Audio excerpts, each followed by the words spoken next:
Greetings, viewers. So this is a different looking video. I figure I'd shoot it with these things because I'm sure that the video that comes out of this is going to be just downright terrible. Although, in the grand scheme of things, I guess maybe not so much because these usually don't have very good video quality.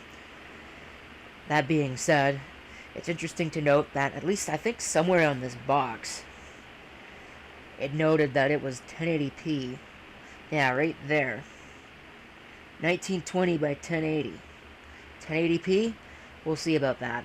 These things are apparently 1080p, and you can tell just what kind of quality they are. So I'm going to see if I can actually open up this box. Of course, they put the address label over top of, all of the pertinent details of the camera. I really don't know why they did that. I also don't know why it's taped up like it is. See, if I was using a knife, I would have just cut my hand off there. I probably shouldn't be using one of my only spare DDR3 memory modules to do this, but whatever. You only live once. So, what do we have? Paper. This, I'm assuming, is the actual device itself. Correct. It is. It is all glossy, so it's now got all kinds of fingerprints all over it. Go ahead and have a look here. I guess that doesn't come off. Oh, there we go. Yeah, it needs a card. So I guess I'm going to be pulling the card out of this. Unless it came with one, which I don't think it did. But there it is.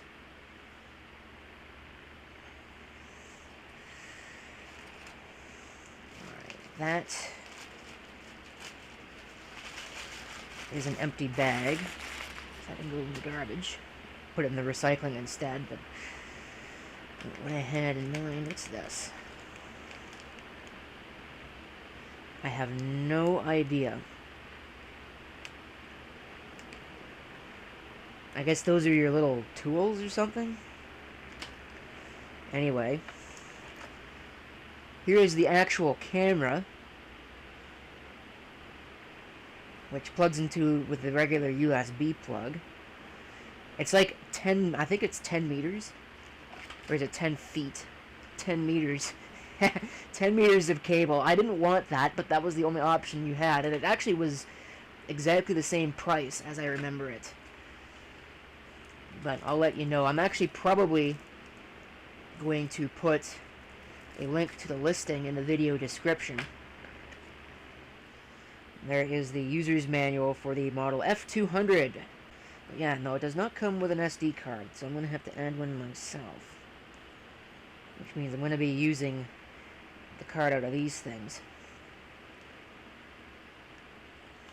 I don't see anything particularly interesting. I wonder if it's got a charge on it. Let's find out. How do you power it on? The instructions will probably say to power on.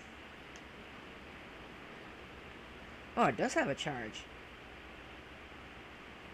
Let's pull this thing off.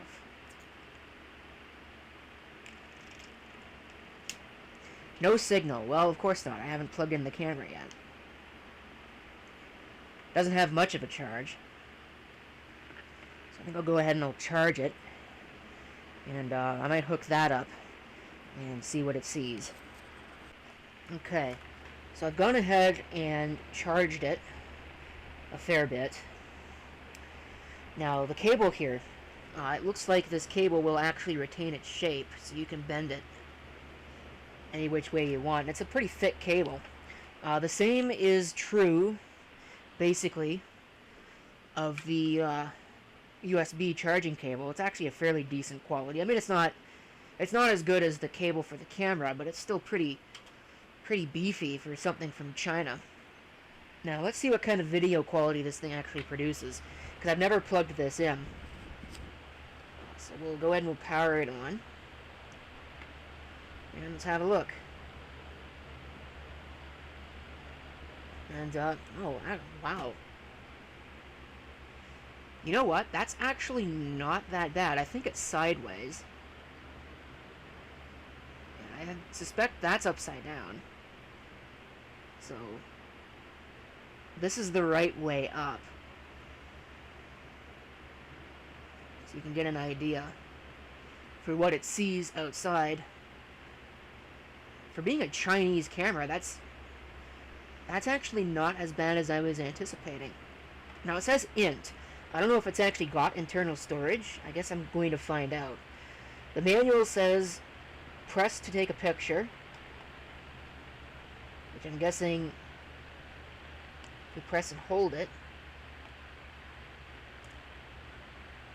Yeah, I don't think it's doing anything. I think it needs a card. So I'm going to take the card out of these camera glasses, put it into this, and we'll see what this thing actually happens to be capable of.